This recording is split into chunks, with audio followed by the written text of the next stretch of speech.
Many of you will relate to the following.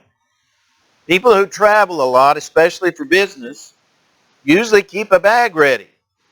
And they keep this bag ready at all times because they never know when they'll have to leave at a moment's notice. And they understand that their job may depend upon them always being prepared to go whenever they get the call. Jesus taught a similar lesson to his disciples about how they have to be ready, they have to be prepared, they have to have their bag ready whenever, because they never know when that call is going to come. This lesson is taught in Matthew chapter 25, the first 13 verses. And I certainly hope you have your Bibles with you as we look at what is often called the parable of the wise and foolish virgins. Matthew 25 and verse 1. Then the kingdom of heaven shall be likened to 10 virgins who took their lamps and went out to meet the bridegroom. Now 5 of them were wise and 5 were foolish. Those who were foolish took their lamps and took no oil with them, but the wise took oil in their vessels with their lamps. But while the bridegroom was delayed, they all slumbered and slept. And at midnight a cry was heard, Behold, the bridegroom is coming, go out to meet him. Then all those virgins arose and trimmed their lamps, and the foolish said to the wise, Give us some of your oil, for our lamps are going out. But the wise answered, saying, No, lest there should not be enough for us and you. But go rather to those who sell and buy for yourselves. And while they went to buy, the bridegroom came, and those who were ready went in with him to the wedding, and the door was shut. Afterward the other virgins came also, saying, Lord, Lord, open to us. But he answered and said, Surely I say to you, I do not know you. Watch therefore, for you know neither the day nor the hour in which the Son of Man is coming. Of course, Jesus tells this parable, tells this lesson, this story, because he had just been talking to his disciples about his second coming. We go back to Matthew chapter 24. We go down to verse 36. Remember, this is where his disciples are with him in the city of Jerusalem, and they ask him some questions. You know, what's going to be the sign of the times and the end of the age? So Jesus answers the last question, when will he come again? When will the end be? So in verse 36 of Matthew 24, he says, But of that day and hour no one knows, not even the angels of heaven, but my Father only. But as the days of Noah were, so also will be the coming of the Son of Man. For as in the days before the flood, they were eating and drinking, marrying and giving in marriage, until the day that Noah entered the ark, and did not know until the flood came and took them all away. So also will the coming of the Son of Man be. So Jesus had just been talking to his disciples about the end and when it would come. He first of all says it will be unexpected. That's why you always have your bag ready, because you never know. You never know. He could come within the next 5 minutes. We have no idea. We must be ready. So he says it's going to be unexpected because life would be going on as usual. That's what we get from those verses in Matthew 24. Because he says they were doing normal things. They were eating, they were drinking. That's just normal stuff you do every day. They were marrying and giving in marriage. That's what you do. That's just usual. Jesus says, when I come again at the end of time, everything's going to be going on just like normal. Because he had told them there are no signs. You're not going to be able to predict when I'm coming. That's why you always have to be prepared. You never know when that trumpet is going to play. You're going to get that last sound shouting. It says you never know. It's going to be unexpected and it's going to be sudden. Notice what he says in verse 42 of Matthew 24. Watch therefore, for you do not know what hour your Lord is coming, but know this, that if the master of the house had known what hour the thief would come, he would have watched and not allowed his house to be broken into. Therefore you also be ready, for the Son of Man is coming at an hour you do not expect. You don't know when your house is going to get broken into. I have no idea. So you always need to be prepared. Always need to be prepared. So Jesus says, when I come again, it's going to be unexpected. There aren't going to be signs for you to look for. And it's going to come suddenly. And also, it's going to be a time of separation. It's going to be a time when people are separated from one another, the righteous from the wicked. Verse 40 of Matthew 24. Then two men will be in the field. One will be taken and the other left. Separation. Two women will be grinding at the mill. One will be taken and the other left. So it's going to be unexpected. It's going to be sudden. And it's going to be a time when people are separated. And it's going to happen all at once. He says that's why you have to keep your bag ready, because you never know when it's going to happen. So that's the background to Matthew 25. That's why he gives this parable. And the people that he's giving the parable to knew all about bridesmaids and the groom and the bride and marriage ceremonies. They knew all about that. And so Jesus used that in telling them that there's only two types of people. Period. There's only two. And he starts the parable by saying in verse 1, then, at that time. What time? At the end of time. Then. That's the situation he's referring to. The situation at the last judgment, he says, at the end of time when he comes, will be like the situation in which these bridesmaids, these virgins, found themselves. In the first century, marriage ceremonies took place at night, in the dark. All right? Thus, the idea of having lamps or torches or whatever. There would be a procession. There would be a procession. All right? It would start from the bride's house, then it would go to the groom's parents' house. And then from the groom's parents' house, it would go to the groom's house. And as they were going to the groom's house, there would be this procession of the groom's friends and the bride's friends, and they would be singing and honoring the bridegroom and the bride. It would continue. And so we have these 10 bridesmaids. That's what they were. They were bridesmaids. And they were waiting into the night because they didn't know when the groom was going to come. So they could join the procession. They didn't know. And he says in verses 2 through 4 that half of them, he says, were wise and half were foolish. Now Jesus uses the word wise back in Matthew 24 in verses 45 and 46. He says, who then is a faithful and wise servant, whom his master made ruler over his household to give them food in due season? Blessed is that servant whom his master, when he comes, will find so doing. See, the one who had done what the master had commanded and was prepared, that was the wise servant. And so he's using wise in the same sense here in this parable.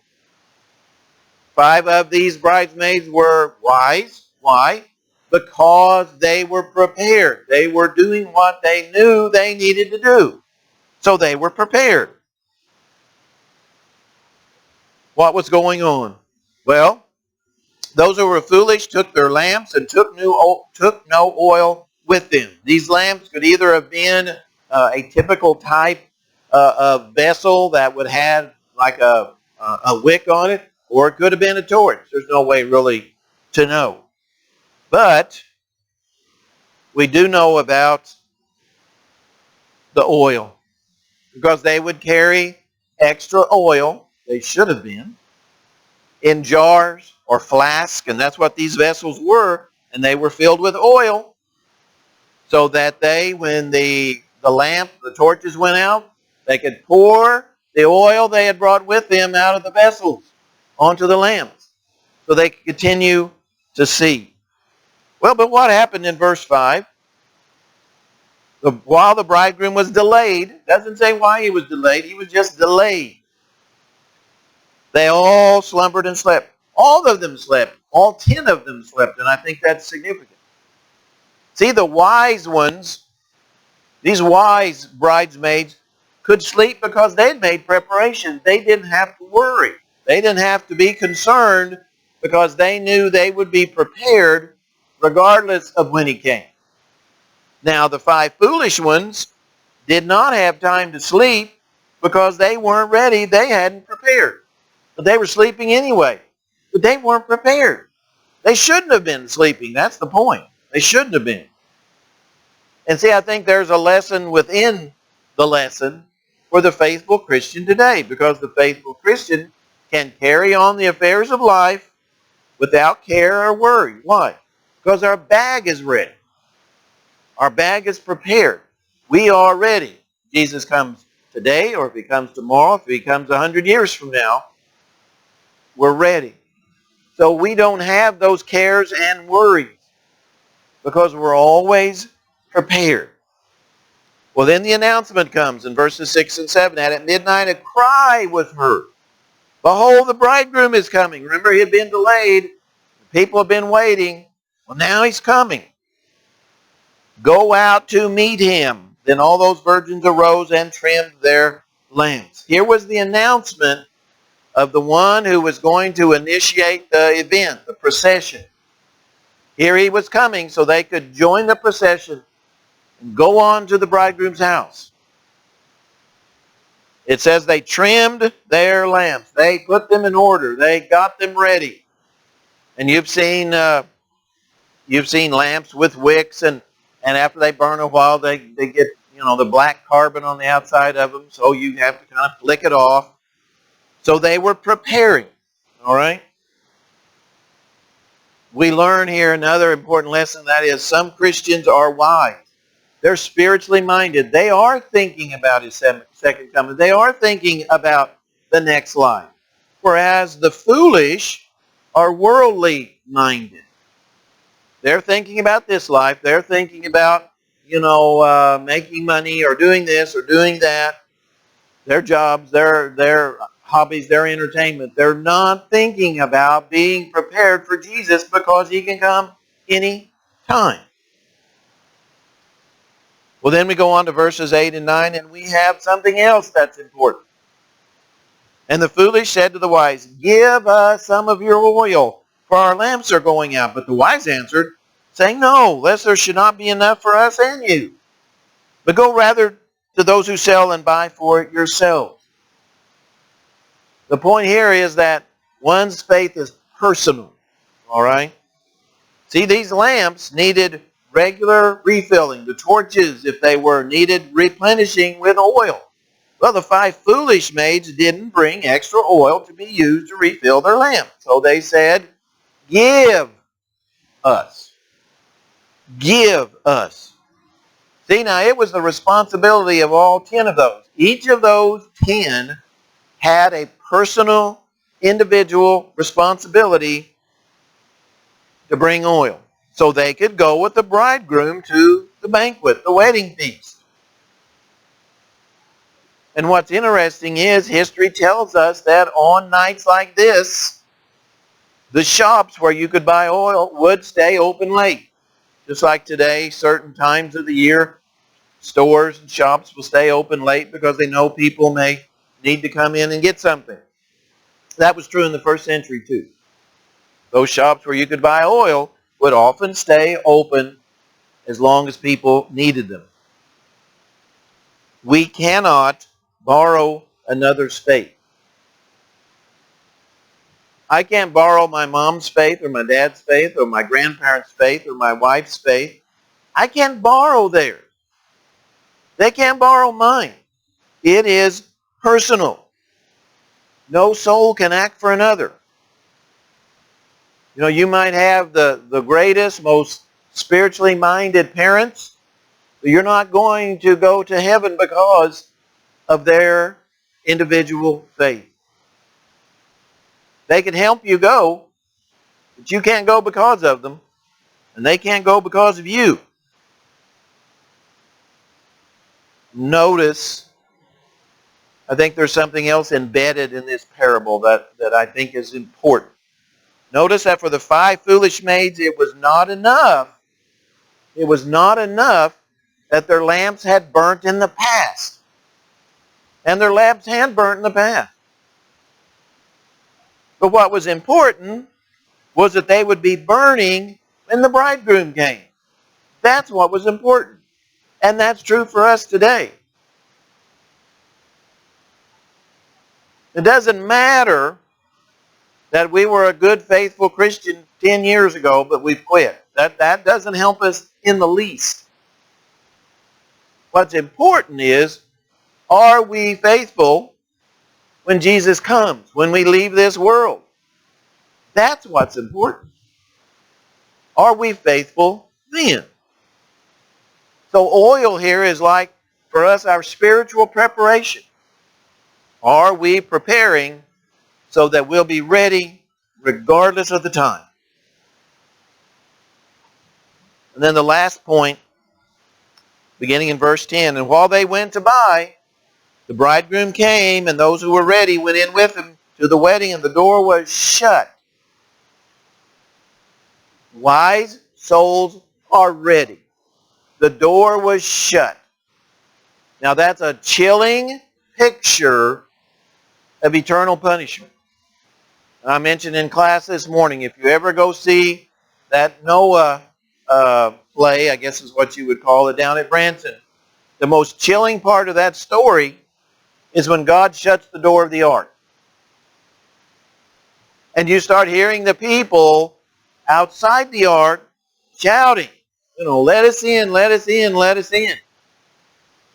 And of course they couldn't get in. It was too late. They didn't prepare. The door was shut. And once the door is shut, it can't be opened. There are no second chances, in other words. We don't get another chance in another life. This life is all we've got. We've got one shot to make it right. One shot. That's all. Jesus talks about people who are outside when the door is shut. In Revelation 22, the very last chapter in the Bible, Jesus describes some of those people who were outside when the door is shut. Revelation 22, and we'll begin reading in verse 14. Revelation 22 and verse 14. This is what it says.